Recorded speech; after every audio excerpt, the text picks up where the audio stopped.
Welcome everyone. In this lecture we will be discussing about hyperspectral remote sensing for soil and land degradation studies. Coming to the uses of hyperspectral remote sensing for soil and crop studies, it can be categorized into soil related studies, which includes characterization and mapping of soil into various taxonomic units as well as landscape ecological units. Parameter estimation includes the estimation of various soil properties like texture, organic carbon, nitrogen, etc. Then soil fertility and quality monitoring. It includes mapping the various aspects of salinity, alkalinity, crusting, etc. Coming to the crop related studies, it includes crop discrimination and characterization. That means we will be discriminating between different crops as well as different varieties of the same crop, and characterization includes the phenological studies, that is by taking the reflectance measurements at different growth stage periods and analyzing them. In the abiotic stress monitoring, we will be estimating the effect of high or low moisture, salinity as well as various nutrient stresses on the yield as well as productivity of crops. In case of biotic stress monitoring, the effect of various pests and diseases on the crop yield is estimated. The various approaches for the above study includes studying the spectral indices, that is various wavelengths or bands sensitive to soil properties. They will be firstly identified. They will be used for the generation of various spectral indices, and these indices will be used for enhancing the differences and for quantitative estimation. In case of spectral matching, the spectra obtained from the processed image, they will be matched with the original or the standard spectra from the known libraries of the materials and identified. In case of spectral feature fitting, we will be concentrating mainly on the absorption features as well as the various parameters like depth, width, area as well as symmetry of the absorption features, that is the crust and the troughs. In case of empirical or regression modeling, various correlate analyses are done for the identification of sensitive parameters, and we will be generating various empirical relations, and they will be applied on a spatial domain. In case of spectral shift, it is mainly used for plant studies in case of crop stress.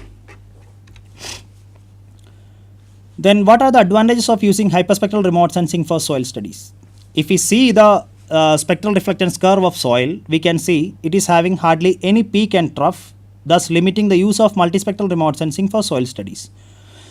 So hyperspectral remote sensing, it is preferred to study the complex features like soils, which is having varying compositions of a number of parameters. Another thing is hyperspectral remote sensing, it helps in discriminating minute variations in soil composition and quantification of different parameters. In the image, we can see both the images of the spectral reflectance curves of the soil. The only difference is because of the minute variation in moisture, but they are causing a huge difference in their reflectance. This image shows the various parts of the spectral reflectance curve which are affected by various components. We can see the effect of iron oxide can be observed in the visible and near infrared region, that is around 600 to 700 nanometer. The effect of organic matter is spread throughout the visible, near infrared and the mid infrared region, whereas the presence of water can be easily identified by locating at the 1400 and 1900 nanometer, and the clays can be identified around 2200 nanometer. And the effect of calcite, it is around 2300 nanometers.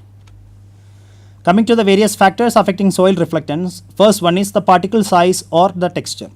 In the first image, we can see as the particle size is decreasing, the average total reflectance of the soil is increasing. In the second image, we can see there are three soils, that is sandy loam, fine sandy loam and the very fine sandy loam, that is the particle size is decreasing in the order, and the very fine sandy loam soil is having the highest reflectance because of their very fine particle size.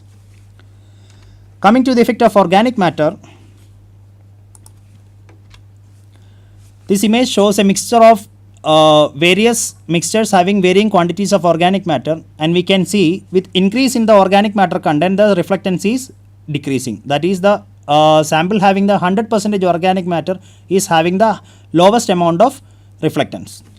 Coming to the effect of soil moisture, this image shows the spectral reflectance curve of a single soil but with varying moisture conditions.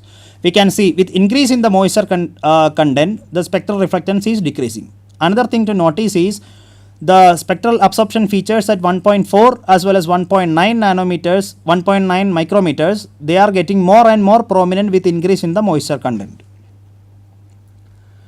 The effect of iron oxide, the amount of iron oxide if thing is increasing, the amount of red reflectance in the 600 to 700 nanometer they will be increasing. Similarly, it will also cause an absorption band around 850 nanometers.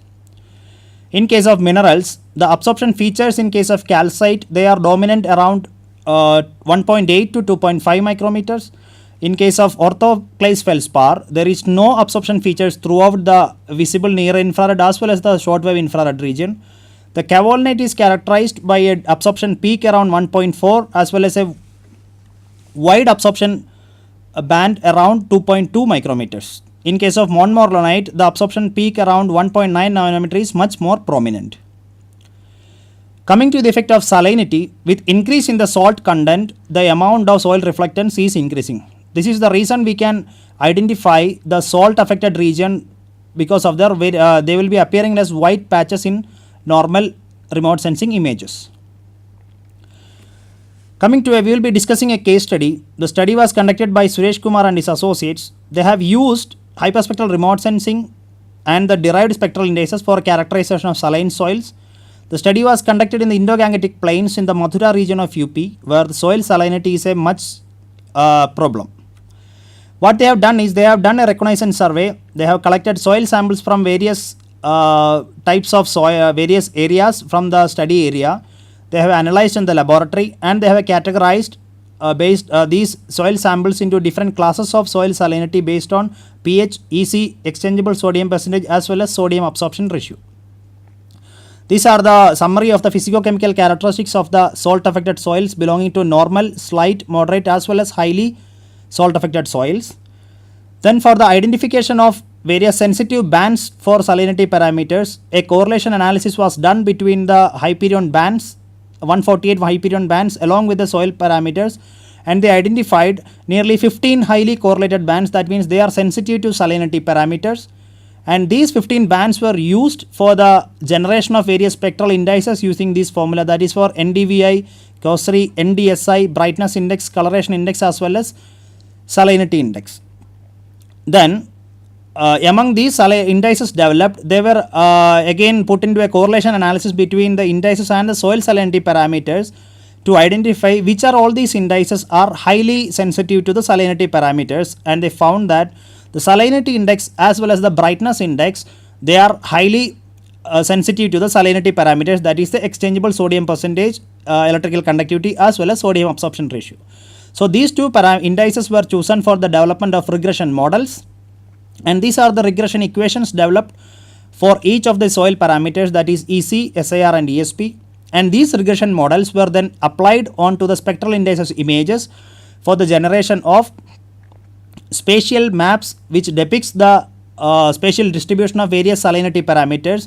The first image is the EC distribution map generated using the regression equation of salinity index. We can see the different classes of salinity we can be easily distinguished in both of these images. In another study conducted by Suo and his associates, they have used hyperspectral remote sensing for the quantitative mapping of soil organic matter. This is the brief methodology they have used. They have used a Hyperion image. They have done the flash correction for atmospheric correction, then converted into reflectance images. They have generated various color indices like brightness index, coloration index, HI, RI and saturation index using the red, green as well as the blue bands. Simultaneously, they have collected soil samples from the field. They were analyzed for the soil organic matter content in the laboratory. The soil organic matter content of these soil samples, they were correlated with these indices for analyzing the relationship. All the indices were found to have good correlation with the organic matter content. They were again put into a multivariate regression analysis for the development of regression models, and these models were validated using the ground collected soil organic matter data, and they were found to have very good R square values, and they concluded that we can predict R square values, we can predict the organic matter with around 76% confidence interval. And these equations, they were used for the development of the continuous map of soil organic matter content on a spatial basis. In this image we can see the area clearly shows there is wide variation of organic matter from 4.25, that is a quite high organic matter content, to low, and the other areas, building, vegetation, everything were masked. And the study conducted by Saha and his associates, they have used hyperspectral remote sensing derived indices as auxiliary variables for the prediction of organic carbon using geostatistics. The geostatistics technique you have used was kriging, ordinary kriging, and they have used co-kriging using the auxiliary variables generated from hyperspectral remote sensing. In case of normal kriging, the R-square values were found to be quite low, to the range of 0.35 to 0.36 in case of both spherical and exponential models respectively. And they have identified the various bands by sensitivity analysis with organic carbon, and they have found that band 57 is the highest, is having the highest correlation with organic carbon. And when they were substituted this band 57 as an auxiliary variable for co-kriging, the R-square values were found to be quite high, that is around 0.67 in case of spherical and 0.68 in case of exponential model. Similarly, another bands were also used, and they have also used one coloration index as an auxiliary variable, and they found that the R-square values were quite high when compared to the normal kriging.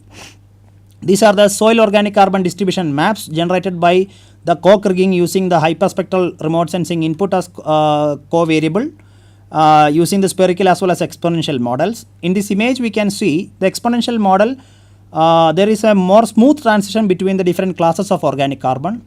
These are the maps generated using the co-kriging using coloration index, and these models were also validated using the ground collected data, and they were found to have good prediction efficiency, and the models were found to be much robust for the prediction of organic carbon.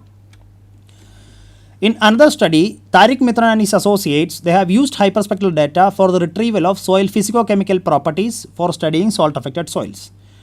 In these soil samples were collected from the soil belonging to different categories of salt affected soils. They were chemically analyzed for various salinity parameters, and also they have identified, extracted and characterized various absorption features, that is the peaks and the absorption troughs.